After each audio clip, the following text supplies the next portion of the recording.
கடந்த ஆகஸ்ட் 26ஆம் தேதி கைது செய்யப்பட்ட ராமேஸ்வரம் மீனவர்களின் காவலை இலங்கை நீதிமன்றம் செப்டம்பர் 23ஆம் தேதி வரை நீட்டித்துள்ளது. ராமேஸ்வரம் மீனவர்கள் 35 பேர் கடந்த ஆகஸ்ட் 26ஆம் தேதி கச்சத்தீவு அருகே மீன்பிடித்துக் கொண்டிருந்த போது எல்லை தாண்டி வந்ததாக இலங்கை கடற்படையால் கைது செய்யப்பட்டனர்.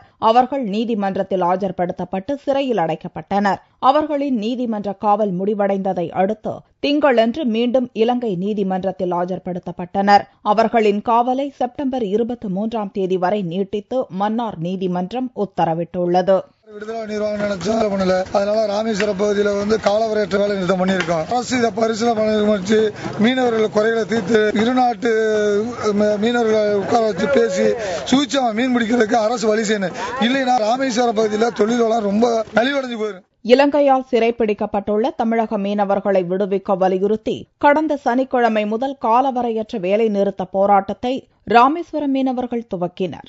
இந்நிலையில் மீனவர்களின் காவல் மேலும் நீட்டிக்கப்பட்டிருப்பதால் அதிர்ச்சி அடைந்துள்ள போராட்டக்காரர்கள் விரைவில் தமிழகம் முழுவதும் உள்ள மீனவர் அமைப்புகளை இணைத்து பெரிய அளவில் போராட்டம் நடத்த திட்டமிட்டுள்ளனர்.